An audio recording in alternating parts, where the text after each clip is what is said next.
I want one more description. Nothing. Guys, I asked you all to read Revelation every time before the seminar. It only takes 2 hours. Put it on audio.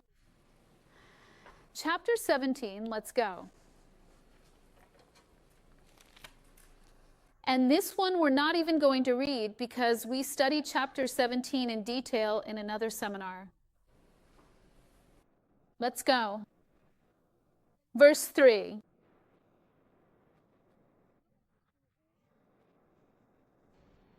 In verse 1, one of the angels with the bowls of wrath comes and says to John, "Come, I will take you to see the great prostitute who sits on many waters."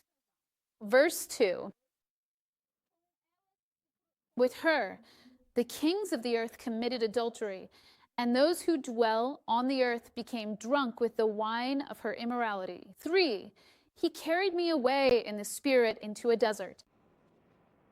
I saw a woman sitting on a scarlet-colored beast, which was full of blasphemous names and had 7 heads and 10 horns. Wait, I've seen this before. It's a red beast, okay. I saw a red dragon. This one has blasphemous names. Where did I see blasphemous names?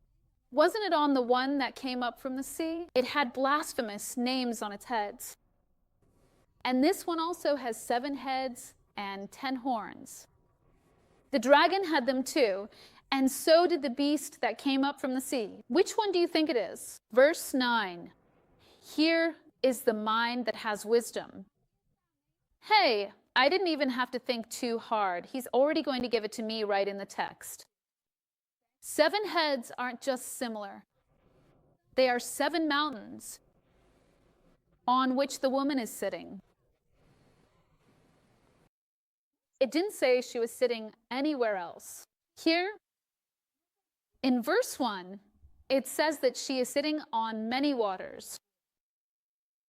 She is also sitting on 7 heads, which are 7 mountains. And spoiler alert, at the end of the chapter, he's going to tell me that.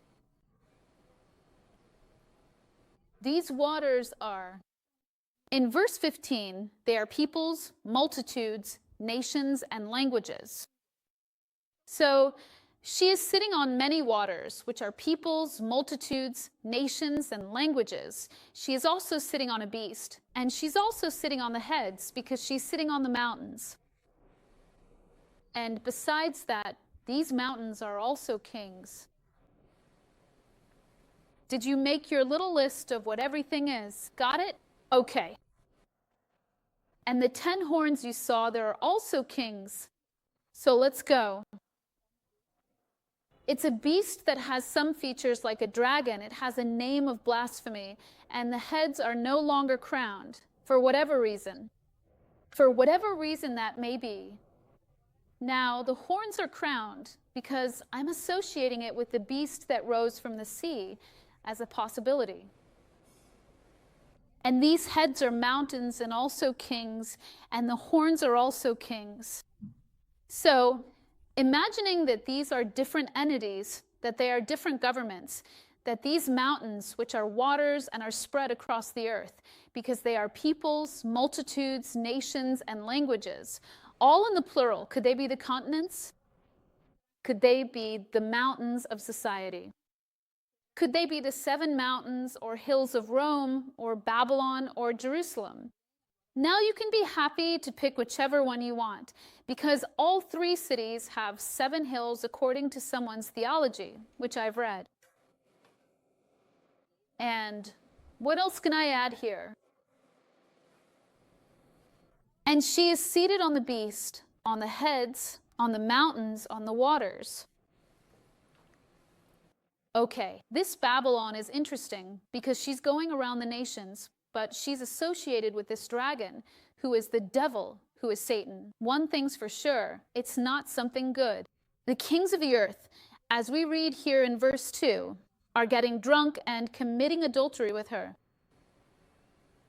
There's an exchange happening between them. No, I'm not interpreting. I'm just telling you what I'm reading here, okay? More or less, you know? So, what is the interpretation then? It's allegorical because the heads are kings, which are mountains on which the prostitute is sitting, and also over the waters, right? But it was the text that brought me this allegory. It was God who said that the heads are mountains and are kings. It's spiritual because the entity exists in the spiritual world, and John is seeing it in the dimensions of the spirit. And it's physical because it will manifest on earth in a physical way with things that we know. Mountains, kings, multitudes, nations, languages. These are things that exist here on earth that we can see and that we can understand.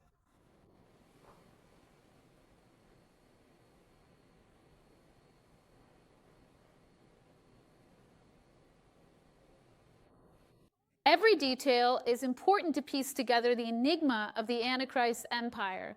You need to take notes. Everything in these 3 chapters about these entities is for you to form a complete picture. If you allegorize, you'll end up cutting out the parts that don't interest you.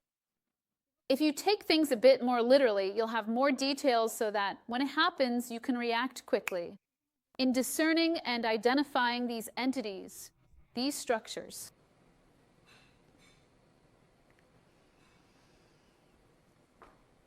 This being literal and spiritual, it has an allegorical meaning, but it will manifest in a physical, real, and concrete way on earth. See how everything came together. The natural, the supernatural, the earthly, the spiritual, the allegorical, and the literal, all in one thing.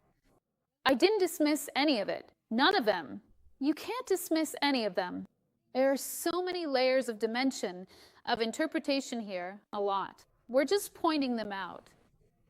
You can't dismiss any of them if you want to have a full, complete understanding here. All right?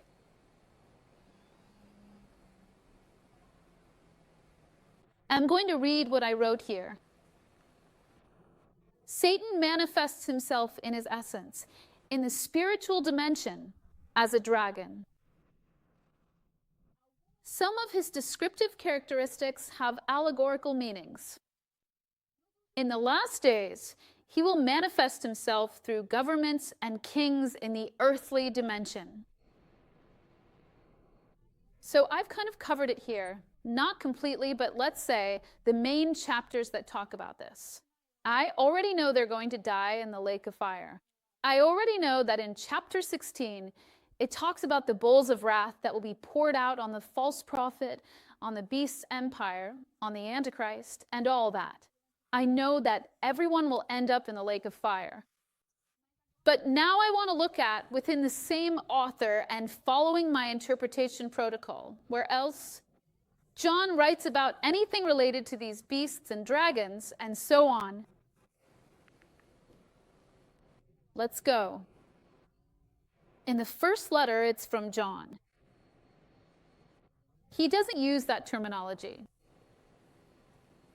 He wrote these letters before Revelation, as far as I know. I could be wrong. So, he hadn't had that vision yet. 1 John 2, verse 18, he says, "Little children, it is the last hour," for John. They're already almost in the apocalypse. He's expecting Jesus to return soon.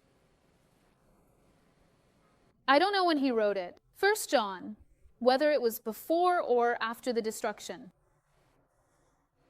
of Jerusalem. I admit, now that this thought came to me, I want to find that out.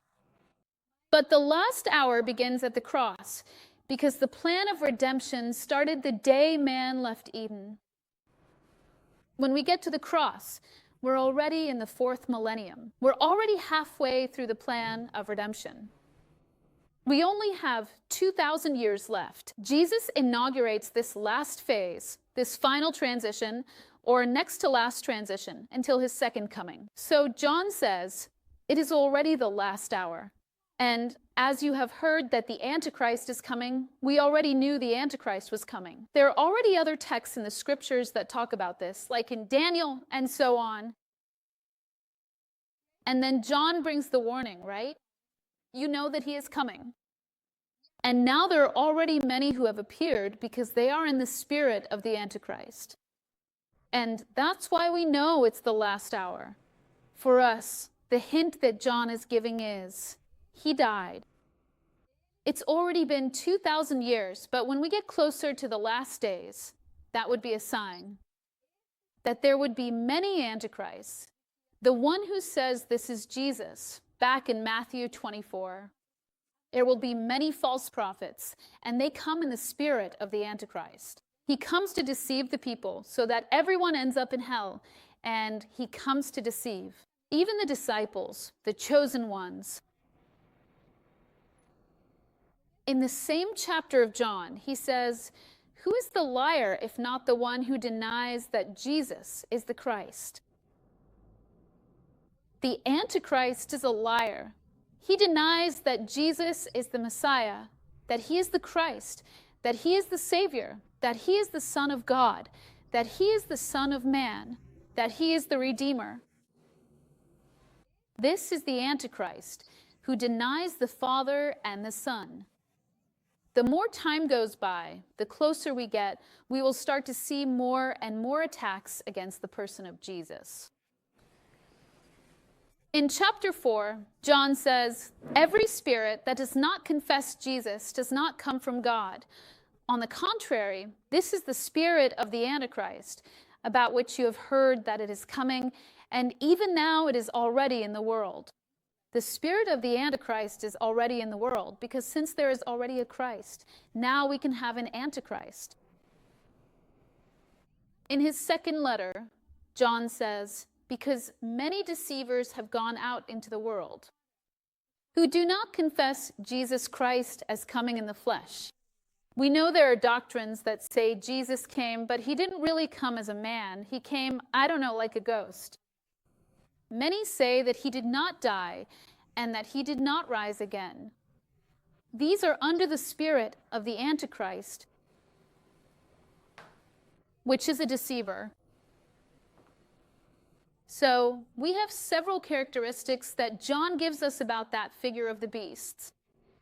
One or both of them. And in the same testament, we have other texts that can help us with this issue. About the satanic trinity, what they came for, what they are. Let's explore. Where do we go first?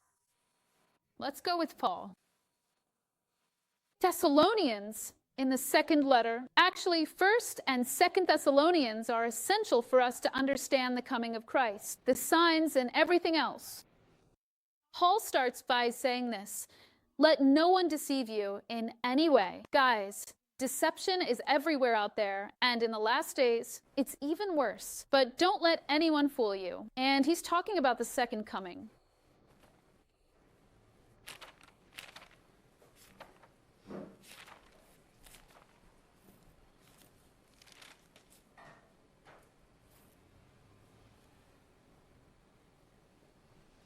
Look there at verse 1 in 2 Thessalonians 2, verse 1. He says this, "Concerning the coming of our Lord Jesus Christ and our being gathered together to him," what is he talking about? About the coming and the rapture.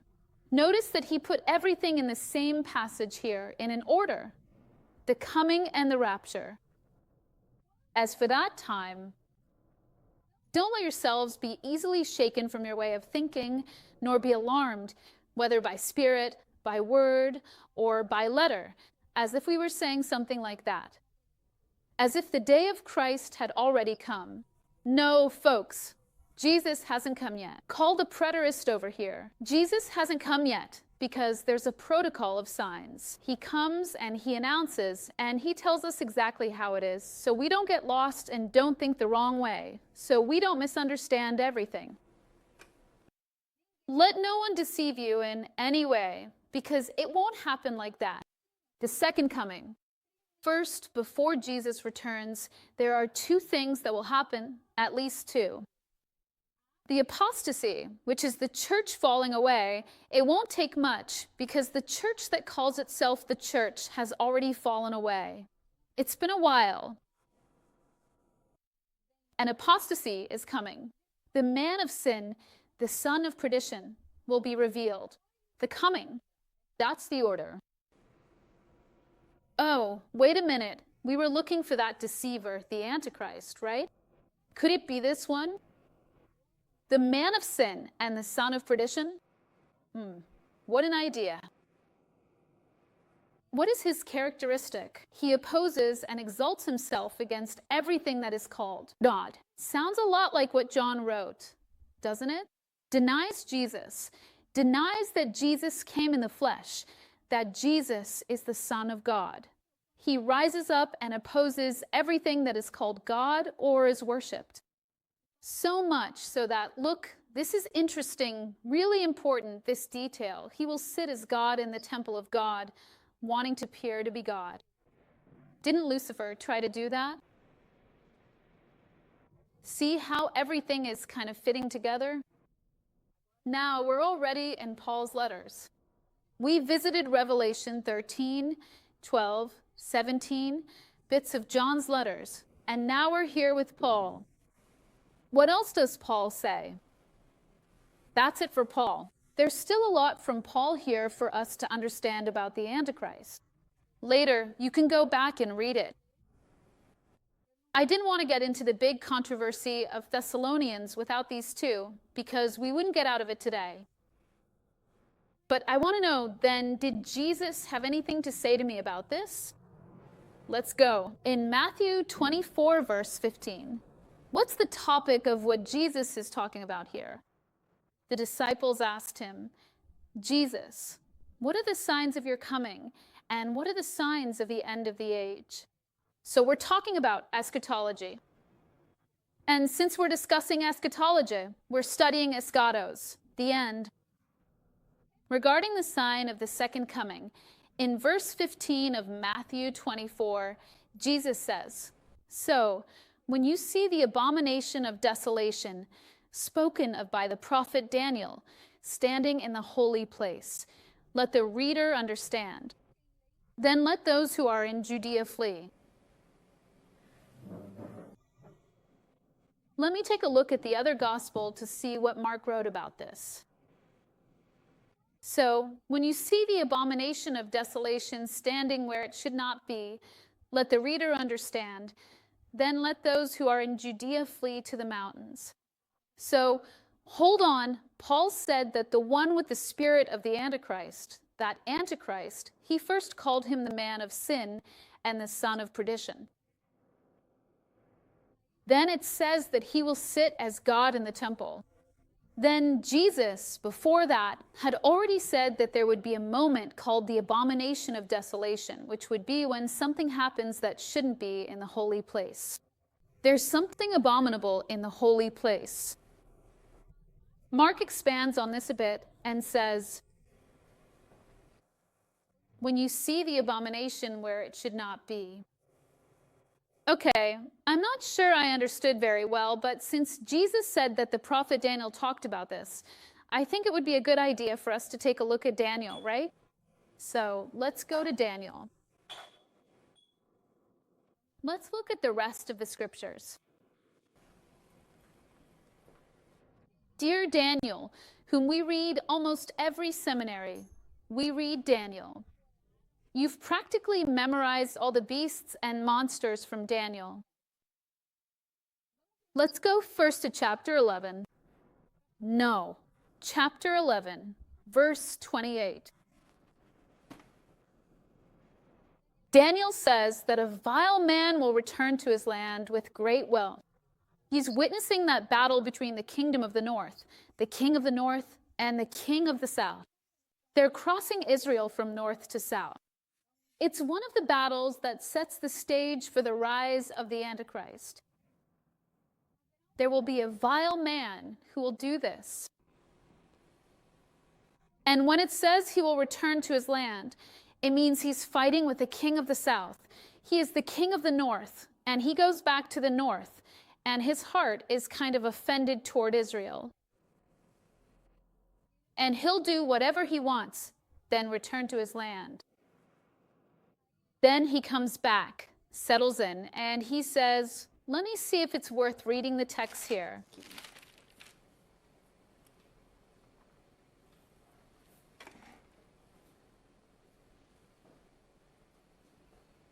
I'll read it from verse 29 up to 31. At the appointed time, at the appointed time, when God allows this to happen, he will come again against the south. But this last time won't be like the first. It's going to be something different in this last battle of his here. Because ships from Kittim will come against him and will bring him grief. A bit of whining. He will turn back and become enraged against the satanic alliance and do as he pleases. He will return again and show favor to those who have abandoned the satanic alliance. From them will come forces that will desecrate the sanctuary, the fortress, and will abolish the daily sacrifice, establishing the abomination of desolation. I remember reading this part over in Matthew. 2,400 hours 15. That's what Jesus said, just as the prophet Daniel spoke. Okay, so Jesus said, when you see the abomination of desolation, as spoken of by the prophet Daniel, whoever reads, let him understand when it is in the holy place. Mark adds that it's where it shouldn't be. Paul had said that the Antichrist, the man of sin, would sit in a place that wasn't meant for him, which was the temple. And he would want to be God, look like God, and replace God, so to speak.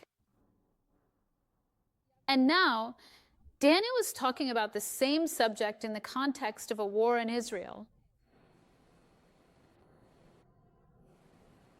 It seems like there's a daily sacrifice happening here. And from this man, arms will come out that will profane this sanctuary and will remove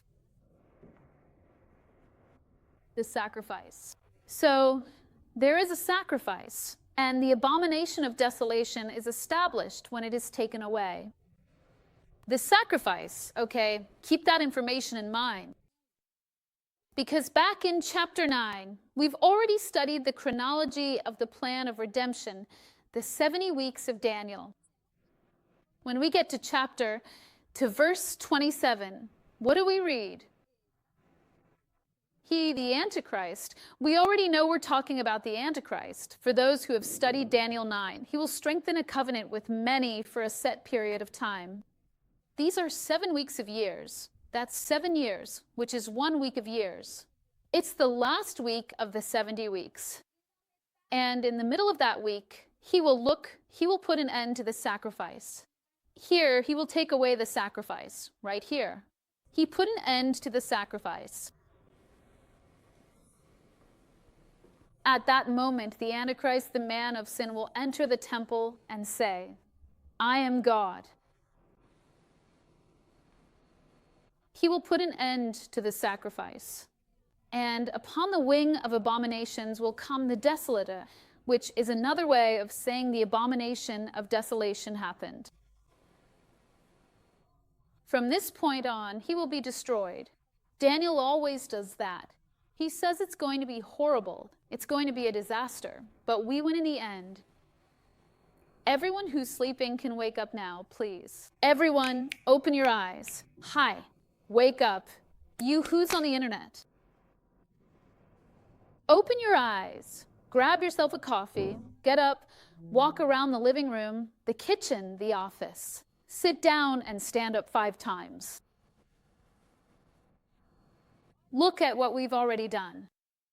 We've already left the apocalypse with 3 different texts that gave us a bunch of details about the satanic trinity. We found a bit of his character back in John. We discovered a specific event that he's going to carry out over in Paul's writings. Jesus points us to Daniel, so we can understand that during the week of tribulation, something very specific is going to happen with this guy, with one of these beasts. And now, let's go to the text that's packed with as many details and information as possible, because if you thought there was a lot before, no, there's still more information about the Satanic Trinity. So let's go to Daniel 7, which we've also illustrated in detail in other seminars. So today we're going to make a different, simple little chart. Nothing fancy, not those big artworks I like. Guys, you know what I'm going to do? I'm going to take a break from the seminar and study a few cool apps just to make art right now. Guys, it's nothing spectacular, but it's all with AI, the one that's going to take everyone's jobs, you know? And it draws by itself, writes by itself. I'm just going to give it some tips, give it all my information. It'll go into my computer to see everything I've already written, and it'll write my book for me. As long as it's mine, right? It has to be with my own writings, otherwise it doesn't count. All right, let's go then.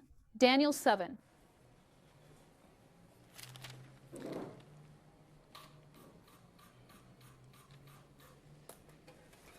Verse 2, in my vision at night, I was looking and saw that the four winds of heaven were stirring up the sea.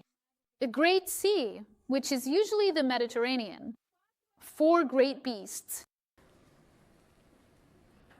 different from each other, were coming up from where? From the sea. The first was like, or similar to, a lion. I've seen this before. And it had eagle's wings. Then I watched until its wings were torn off, and it was lifted up from the ground and made to stand on 2 feet like a man, and it was given the heart of a man. Then someone goes and looks at the emblem of England and says that the lion is Great Britain or England. That could even be one layer of interpretation. It could be that. But I'm just remembering here that over the centuries, everyone has done this and picked a different nation. Then everything changed and nothing happened with that one, right? Let's see. I kept watching, verse 5, and I saw a second animal like a bear as well. I've seen something about a bear back in Revelation 13, which rose up on one side with 3 ribs in its mouth between its teeth. And it was told, get up, devour much flesh. Then someone comes along and says, it can only be Putin, right?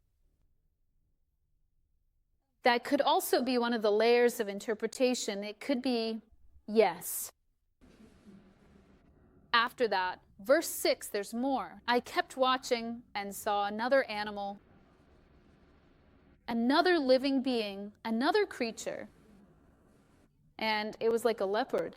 Whoa, I've seen this leopard thing back in Revelation 13 too. And it had 4 wings of a bird on its back. Oh, I think it was that alberge we studied. Alberge. What's it called again? Ailbri.